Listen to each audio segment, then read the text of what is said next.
We are back, and I am very pleased to announce our next guest on the line. He's returning here on ATG Radio, and the last time we had him on made waves in the boxing world. He is one of the greatest fighters in the history of boxing, and in my opinion, Ireland's greatest fighter. Former middleweight and super middleweight world champion, and he is on his way to coming back after almost 17 years of retirement to fight the great Roy Jones Jr. Without further ado, right here on ATG Radio once again, Irish Steve Collins, the Celtic Warrior. Welcome back, champ, to the show. How you doing this evening? I'm doing great, Frankie, and thank you for having me back on your show again. It's a great pleasure, Steve. Anytime we could get you on here, the boxing fans from around the world, they come out in droves to listen. Steve, first and foremost, since the last time you were on the show, You've been going through a lot, man. I mean, up until this point right now, you're ready to rumble. You're ready to get inside that ring. You've gotten a shape. You went out there. You got approved by the commissions.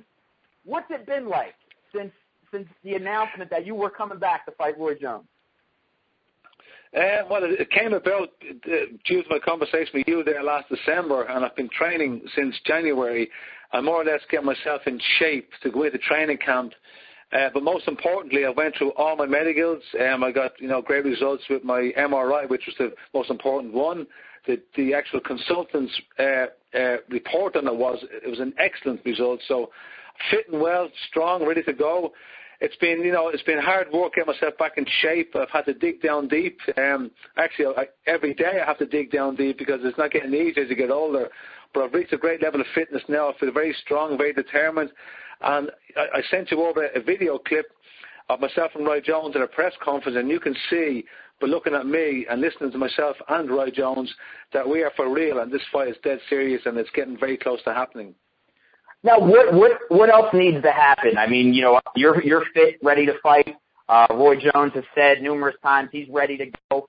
What needs to happen, Steve, to make this fight go down? Is it financial terms? Is it promotional terms? What exactly needs to happen before it's signed and sealed?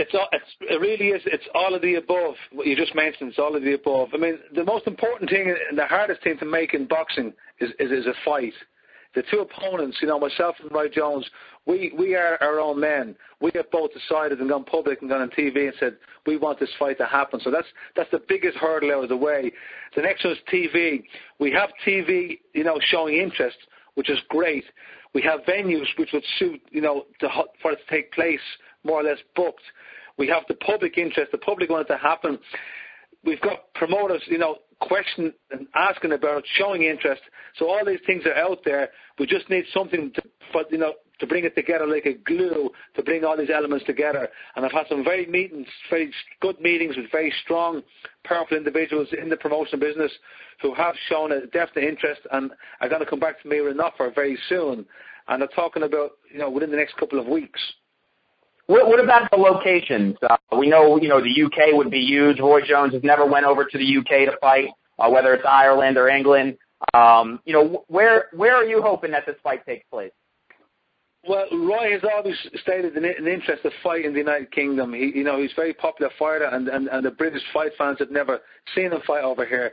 I come from Ireland, obviously, which is right next door to Great Britain. I live in Great Britain. I've been a British-based fighter for the second half of my career, and I've got a very strong and great support over here with the public and the sporting boxing fans.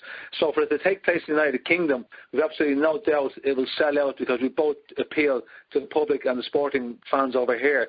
But the latest development that's come up in the last couple of weeks is it's a strong possibility that if the people involved coming on board who want to make this fight happen have mentioned and said they may wish for it to take place in Las Vegas. Which I'm happy to do. Oh, Steve, you listen. I'm gonna be full-blooded Irish for that day. If you come out to Vegas for that fight, man, I'm gonna be full out. I'm team Ireland all the way. Steve Collins comes to Vegas to fight Roy Jones. Steve, my co-host Michael Doss is with us right now. Mike. Hey, Steve. Hi, Mike. How you doing? I'm doing good. I heard about the Las Vegas thing, and I'm excited, just like Frank. I'm definitely excited about it, but is it just because the promoters are asking him, possibly about taking to Vegas, or is it something that Roy Jones kind of wants to? Is he showing?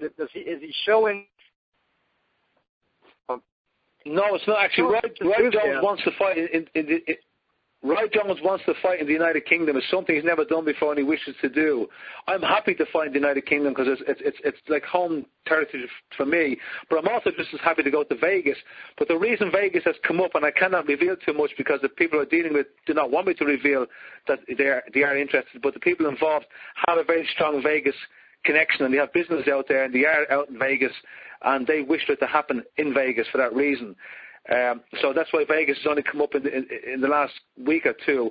Beforehand, we were talking about either Manchester or Birmingham or Liverpool, which were three venues that have been possibilities, as well as London as well. Okay. Well, my next question, I've heard a lot of talk about Roy Jones. I mean, you've been kind of targeting him for years. But there's one guy that, was a lighter weight division back then, but he's still actually doing his thing. He's at light heavyweight now. Yeah, I never really got. I always wondered your thoughts about Bernard Hopkins, another guy that the whole time you've been off, he's kind of been still gradually doing his thing. He's about the same age and he's still on top. What do you think about Bernard Hopkins? Well, first of all, myself and Bernard Hopkins is only, I think, weeks in an age difference. I think he's an absolute terrific and great athlete, and thanks to his success at his stage in his career, he is world champion and he's beaten the younger guys.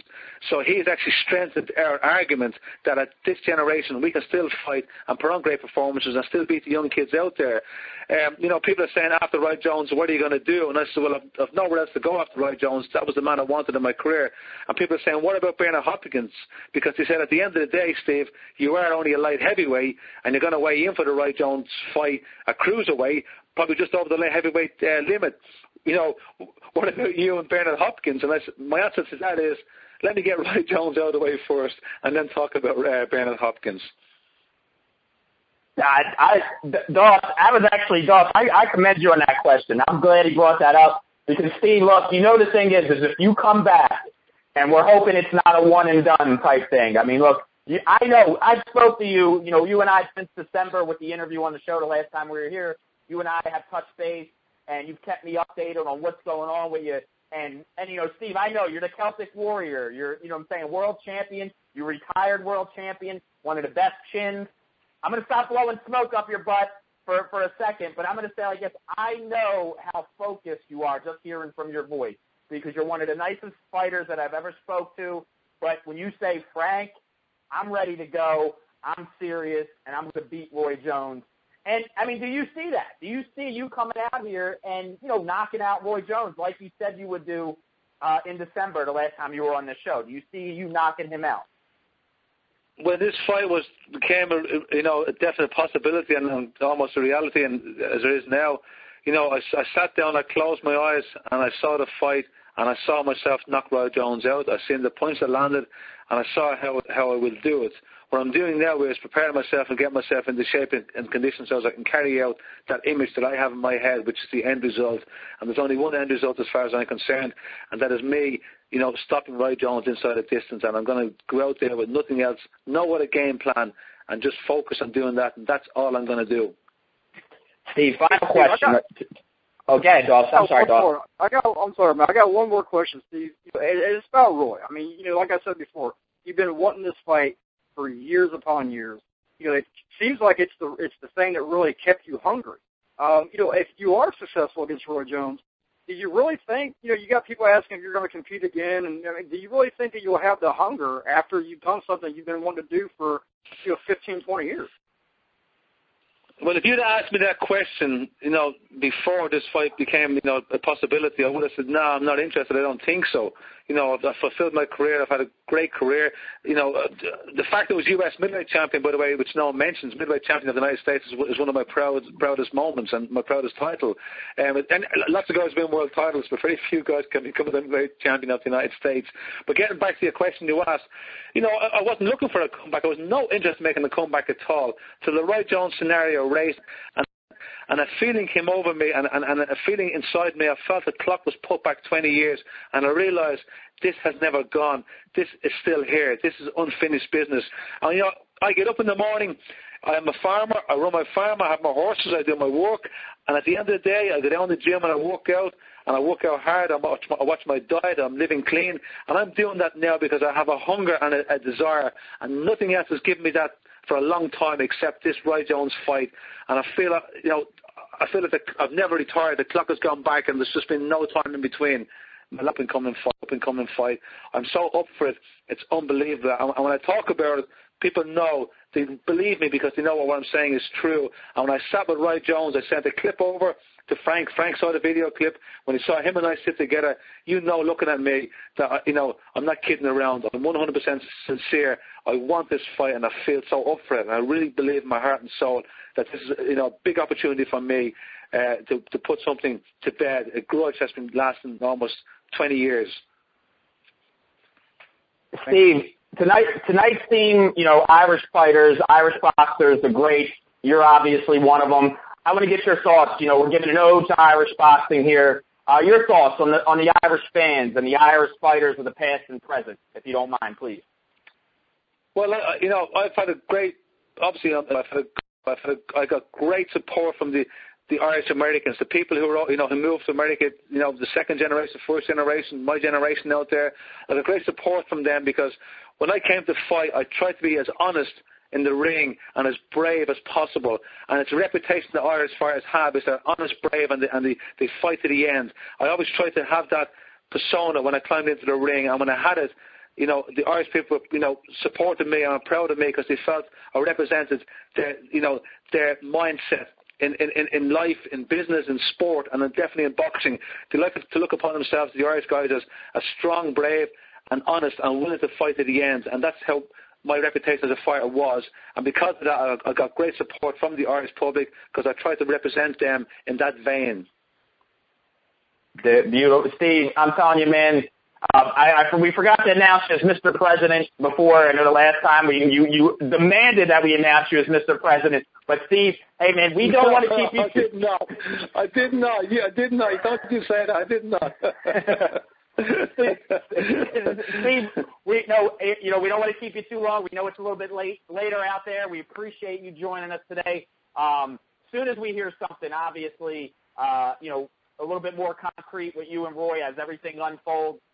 We'd love to get you back on here. I know the fans love hearing from you. I know, again, the last time you were on the show, the boxing world was on fire because of your announcement of what you said calling out Roy.